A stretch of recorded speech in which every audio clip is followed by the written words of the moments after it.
I'm Peter Adamson, and you're listening to the History of Philosophy podcast, brought to you with the support of the LMU in Munich. Online at www.historyofphilosophy.net. Today's episode, Single-Minded, Averroes on the Intellect. When I was finishing my studies in philosophy and preparing to apply for a job, I got some advice about what to do in the interviews I was hoping to get. Given my area of interest, I should expect to be asked why it is worth studying the history of philosophy at all, instead of just ignoring all of these antiquated ideas and getting on with our own theories. The right answer, I was told, is that we can mine the history of philosophy to discover arguments and positions that would speak to today's concerns. A good example might be the way that Aristotle's ethics have given inspiration to many philosophers working in ethics in the last few decades. So, I prepared myself to say, preferably with a straight face, that contemporary philosophers of the 1990s could learn a thing or two from my PhD dissertation, not the easiest argument to make, given that my topic was the Arabic translation of Plotinus. I stood in front of the mirror practicing lines like, "You may think that mental states supervene on states of the brain, but there is a surprisingly good case to be made that we have an undescended soul which never loses its connection to universal intellect."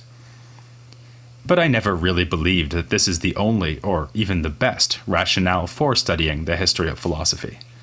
Certainly, historical texts have contributed to contemporary debates, as with Aristotle's ethics. Others seem almost to transcend the time they were written. No one can read Epictetus, for instance, without considering how his teachings might apply to their own lives. But to me, much of the fascination of the historical figures is how far they are from our ways of thinking, rather than how up-to-date we can make them seem. Indeed, I've always been drawn to thinkers whose views seem a bit far out, at least from today's vantage point. I find it fascinating that long-dead philosophers assumed certain things to be obviously true, which now seem obviously false, and that they built elaborate systems on these exotic foundations. To be useful, historical ideas don't always need to fit neatly into our ways of thinking. They can shake us out of those ways of thinking, helping us to see that our assumptions, too, are a product of our time and place. If this is the sort of thing you want from the history of philosophy, then it is hard to beat Averroes' ideas about the human intellect. Here we have the greatest medieval commentator on Aristotle, conducting a sustained inquiry into the meaning of Aristotle's treatise on the soul, and changing his mind several times, before finally coming to the conclusion that, wait for it, there is only one human mind. All of us share in its activity, and through its thinking, humankind is brought to its highest fulfillment. Averroes' proposal was greeted with derision and hostility in Latin Christendom. The doctrine of the unity of the human intellect was officially condemned by church authorities, and no less a writer than Thomas Aquinas composed a detailed attack on Averroes. Not only was his theory self-evidently false in its own right, but it was also wrong as an interpretation of Aristotle. But before we follow Aquinas in heaping scorn on Averroes' doctrine, we should try to understand it. After all, this was no casual notion mentioned only in passing. Averroes developed it in the longest of his 3 treatments of Aristotle's work on the soul. As I mentioned last time, he wrote 3 kinds of interpretations for Aristotle's writings: epitomes, running paraphrases, and the longer proper commentaries, which would quote the original Aristotelian text and then meticulously explain it, bit by bit. Averroes wrote all 3 sorts of exposition for On the Soul, and it was one of only 4 Aristotelian works to receive the full commentary treatment. This shows how important it was to him, and also gives us an opportunity to see Averroes' ideas developing. It is only in the last full commentary for On the Soul that we find the notorious doctrine that all mankind shares a single intellect. Averroes came to it only after lengthy and careful consideration of both the philosophical and interpretive issues facing him. He must then have had very good reasons for his apparently insane proposal. So what were they? Well, firstly, the idea that there is a single intellect involved in all human knowledge was nothing new. We can go back at least as far as Plotinus. As I explained at several unsuccessful job interviews, he postulated an intellect, divine but below the absolute first principle, which is identical with the world of Platonic forms. For Plotinus, human souls come to have knowledge through their relation to this single intellect. This may seem to be the primary inspiration for the theory we find in Al-Farabi and Avicenna, who speak of a so-called agent intellect. Their agent intellect gives forms to matter to facilitate the generation of things like sunflowers and giraffes, and it's also involved in the process of human knowledge. No doubt their theory did have late ancient roots, but it emerged not so much through reading Plotinus as from interpreting Aristotle. Following the antique commentators on Aristotle, Al-Kindi, Al-Farabi, and Avicenna envisioned a superhuman intellect which enables us to think. They themselves were thinking of the infamous 5th chapter of the 3rd book of Aristotle's On the Soul, which speaks of a maker intellect that is like light. Just as light makes seeing possible by rendering things visible, the maker intellect makes thinking possible by rendering things intelligible. It's worth reminding ourselves why this theory seemed so plausible to so many clever philosophers. For one thing, it made good sense of a difficult and important passage in Aristotle, and that's always a bonus. But it also explained how universal knowledge is possible. Remember that, according to Aristotle, we can only count ourselves as having knowledge in the strict and proper sense when we have universal and necessary understanding. It's hard to see how that can emerge from our experience of things in the world around us, since these things are particular and not necessary. They come to be and pass away. Though the details vary from author to author, the single agent intellect was always used to explain how we are able to attain universal understanding on the basis of our encounter with particular things. To this extent, Averroes is doing nothing innovative when he invokes a single intellect to explain human knowledge. The new twist is to identify the single intellect with the human mind itself. Averroes' Muslim predecessors may have accepted the existence of a single universal intellect, but they also believed that each human has their own intellect or rational soul. You have such a power, and so do I. This is why once you have examined enough giraffes, and once the agent intellect lends you a helping hand, you come to understand giraffes, and I don't. In your intellect, the potential knowledge of giraffes has been realized, while my intellect remains woefully ignorant of giraffes because I've been wasting my time watching TV and changing the channel every time a nature documentary comes on. So we can now say more specifically what Averroes' controversial thesis amounts to. He says that there is only one single human capacity for universal knowledge. Using the traditional technical terminology, he puts the point by saying that there is only one human material intellect. Here, the word material doesn't necessarily mean that we are literally dealing with a physical object, just that we are dealing with an intellect that is potential in character. This is the intellect that can take on an object of thought the way that a material, like wood, can take on the form of a table or of a toy giraffe. However, one might be tempted to say that this material intellect is material in a more literal sense, actually connected to a body. This is how Averroes understood the position of his esteemed fellow commentator, Alexander of Aphrodisias. A related view was proposed by his esteemed fellow Andalusian philosopher, Ibn Bajjah. As we saw when we looked at Ibn Tufel, Ibn Bajjah devoted himself to the Baghdad school project of coming to grips with Aristotle, but on Spanish soil. Averroes is Ibn Bajjah's direct successor in this respect, and on the more specific issue of the intellect, he also took inspiration from his predecessor. His first attempt to explain Aristotle's psychology appears in his Epitome, devoted to On the Soul. Here he more or less follows Ibn Bajjah's suggestion that the material intellect is markedly inferior to intellect properly speaking. Since it gives us only the potential to think about universal truths, why not say that it resides in our storehouse of particular experiences? After all, it's thanks to your encounters with various giraffes like Hiawatha that you are able to arrive at scientific knowledge about giraffes in general. Following this line of thought, Ibn Bajjah associated the material intellect with the imagination, where we keep and manipulate particular images like our remembered image of Hiawatha galloping across the savannah. For Ibn Bajjah, these imaginary forms prepare the way for what he called a unification with the universal agent intellect. Once this unification occurs, the human soul is able to think universally, like a good giraffologist should.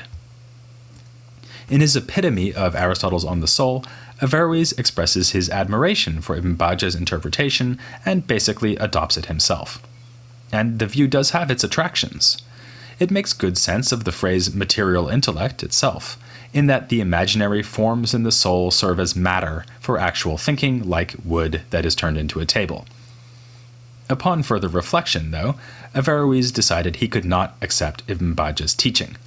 The change of mind, pun as always intended, was the result of Averroes doing exactly what you'd expect Averroes to do: read Aristotle more carefully.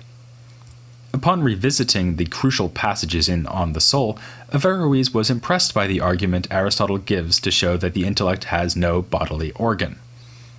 We covered that more than 100 episodes ago, so it's just possible that you may need me to remind you how it went. The idea was that the intellect can take on any form, because all things are thinkable. So it cannot have any form by its own nature, otherwise it wouldn't be able to acquire that form after not having it. For instance, if the intellect were seated in the brain, and if brains are cold, then we would not be able to start thinking about cold after not thinking about cold.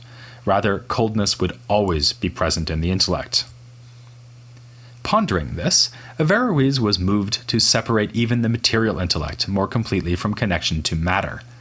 The imagination, as long since established in the medical tradition, is a power seated in part of the brain. Remember that Averroes, like so many other philosophers of Andalusia, wrote about medicine as well as philosophy. So, no kind of intellect could be so intimately related to imagination as Ibn Bajjah claimed. Thus, in this so-called middle commentary or paraphrase of Aristotle's On the Soul, Averroes sets out a second position about the intellect. This time, he adopts something more like the view we find in Al-Farabi and Avicenna. Now, the idea is that each human has their own material intellect, which is a power completely free of connection to the body. It seems rather mysterious where such a power could come from, if it has nothing to do with the body. Averroes finds the solution in the agent intellect. It actually has to do two things for us. First, it gives each of us our power for universal understanding, which is the individual material intellect. Then, it activates that power when we unite to it. Of course, as in the earlier theory, this will happen only when we have gone through the necessary empirical investigation, looking at giraffes, for instance. But Averroes isn't done. Pondering the issue yet further, and probably reading On the Soul a few dozen more times just to be on the safe side, leads him to the realization that this theory has one little problem: it makes no sense. At its heart is a confusion about the difference between particular and universal things. That my own particular experiences of giraffes are mine is easy to understand. They are stored in my imagination, and this is seated in my brain. And my brain belongs only to me and not to anyone else, barring the eventuality of grave robbers stealing it for a mad scientist who wants to build a monster capable of hosting a philosophy podcast. But how could my intellect belong just to me if it has no such connection to my brain or to any other bodily organ? And here's another problem. Suppose that, jealous of your expertise, I go off and acquire a knowledge of giraffes equal to yours. Now that both of us are giraffologists, you and I should be having exactly the same universal understanding of giraffes. But if this knowledge is truly universal and not particular, then it can't be that you have one knowledge of giraffes and I another. Rather, we should be sharing the same knowledge. As Averroes puts it, the thing you are understanding and the thing I am understanding must be numerically identical, not two individuals of the same type. Otherwise, understanding giraffes would be like the case of seeing giraffes, where it would be possible for you to look at Hiawatha, while I look at her cousin Harold. The point is especially clear when we consider the case of one person teaching another. Obviously, it must be the very same knowledge that is first had by the teacher and then acquired by the student. Here, Averroes is returning to a fundamental problem that confronts all those who try to follow Aristotle's theory. On the one hand, knowledge is universal, On the other, it belongs to one individual person at a time and on the basis of individual experiences. How can we explain both of these facts? According to Ibn Bajjah and the earliest interpretation offered by Averroes, the material intellect itself is bound up with individual experiences through the imagination. This explains very nicely why you understand and I don't, but it violates the nature of intellect itself, which is supposed to be unmixed with the body. The second interpretation of Averroes solves this problem. Despite its name, even material intellect is completely free of connection to matter. But that leaves unexplained how the intellect belongs to one person rather than another. What we need then is to accept the universality of all intellect, even material intellect, while still explaining the obvious fact that different people have the experience of thinking about different things. And so we finally reach Averroes' notorious doctrine of the unity of the intellect. The material intellect will be a single shared capacity for having universal and scientific understanding. It will not be some separate superhuman thing, but rather the highest power that belongs to humans. It's just that there is only one such power, and it belongs simultaneously to all humans. Less notorious, but equally vital to Averroes' theory, is the part where he explains how it can be that you seem to be thinking about giraffes while I am not, given that we share the same intellect. Since this experience is particular to you, it must somehow be linked to your body, since it is your body that gives you your particularity. Averroes' answer is ingenious. When the particular thought processes happening in your brain are being used as a basis for universal knowledge, then you have the experience of universal knowing. These thought processes could include not only the imagining and remembering of things you have seen, but also a lower kind of thinking, which Averroes calls cogitation. This is not proper universal understanding, but more like the active consideration of particular things we have seen or otherwise experienced. In this way, Averroes manages to have his cake and eat it too. The involvement of faculties seated in the brain takes care of the particular experiences of thinking had by different people, while the single intellect guarantees universality and the fact that different people can know exactly the same thing. There is admittedly a cost to be paid. If all the lower faculties that provide the universal intellect with a basis for its thinking are in the brain, then they will perish along with the body. This means that any immortality humans might have will be rather attenuated. I cannot have any afterlife that is particular to me. Rather, the only sense in which I will exist after death is that the universal intellect is my highest form, just like it is your highest form, and the highest form of everyone who has ever lived. And that intellect isn't going anywhere, it is eternal. In fact, it is continuously thinking about all possible objects of thought. In order to make sure that this happens, Averroes goes so far as to say that at every single moment in the history of the world, somebody, somewhere, is using his or her brain to enjoy a universal grasp of each of the objects of thought. Otherwise, the universal intellect would be idle, at least concerning whichever objects no one is thinking about. The failure of Averroes' theory to provide for personal immortality was one of the main reasons Aquinas found it totally unacceptable. But of course, that's not an argument against the theory, just a possibly unwelcome consequence. Realizing this, Aquinas mounted a detailed response to Averroes, fighting fire with fire by providing a careful exposition of Aristotle to show that the Averroist reading was misconceived. But let's leave aside the questions of Aristotle interpretation and think about the position in philosophical terms. Aquinas repeatedly accuses Averroes of being unable to explain the individual experience of thinking. As he says several times, we must explain how it is that this man understands, in Latin, hic homo intelligit. But, as I've now said several times, Averroes does have an explanation for that. When the universal intellect draws on the images and particular thoughts in my brain to have understanding, then it is I who experience the understanding. A better objection, I think, would be that Averroes is confusing different sorts of universality. We should distinguish between two ways in which a thought could be universal. On the one hand, it might be a universal act of thinking, one shared by everyone. On the other hand, the content of the thought might be universal. Consider a parallel case where I utter a sentence like, "All giraffes are mammals." My utterance is obviously particular. It was said at a given time in a given place using my particular mouth. But the sentence is about a universal fact, one that applies not just to Hiawatha or Harold, but to all giraffes. Similarly, I should be able to have a particular thought about a universal fact. This may seem fairly obvious, but actually, it's difficult to make sense of what I've just said within an Aristotelian theory of mind. Part of the problem, as we've seen, is that matter, or body, is meant to be the so-called principle of individuation. In other words, it is what explains particularity. So if intellect is not realized physically, it's hard to see how it could have a particular thought, whatever the content of that thought. A further problem is that in the Aristotelian tradition, the intellect is supposed to be identical with its object. The material intellect is nothing but a capacity to take on, and indeed to become, certain forms. If those forms are universal, then of course the capacity too should be universal.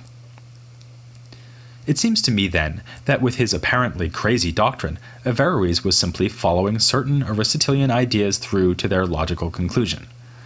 That isn't to say that his position is a correct interpretation of Aristotle, but it is a reasonable response to problems that had emerged after many centuries of attempts to understand Aristotle. This is worth emphasizing because Averroes' view might be taken as a lurch in the direction of Neoplatonism. This would be a natural enough thought, given that the founder of Neoplatonism, Plotinus, likewise had a universal intellect in his philosophy. But it would be a complete misunderstanding of what led Averroes to his position. To accept the different point of view I was just urging, where we have particular thoughts with universal content, Averroes would have had to abandon not anything Neoplatonic, but fundamental parts of the Aristotelian theory of mind. And that just wasn't going to happen. He was stuck to Aristotelianism like spots are stuck on a giraffe. Indeed, he was probably a more committed Aristotelian than any other thinker of the Islamic world. To understand better the consequences of his staunch loyalty to Aristotle, I want to spend one more episode on the commentator. We'll be doing it in the company of one of the commentator's most outstanding commentators, Richard Taylor. In this episode, I've drawn extensively on Taylor's account of Averroes' views on the intellect. But now we've prepared our brains for unification with the source of this understanding. So let's all join together to think some more about Averroes, along with Richard Taylor, next time on The History of Philosophy, without any gaps. مازال حي مازال محبوب القلب لا اشتاهوا لهذا المجال مازال حي مازال ما نسمح شي لو يصير عليها القتال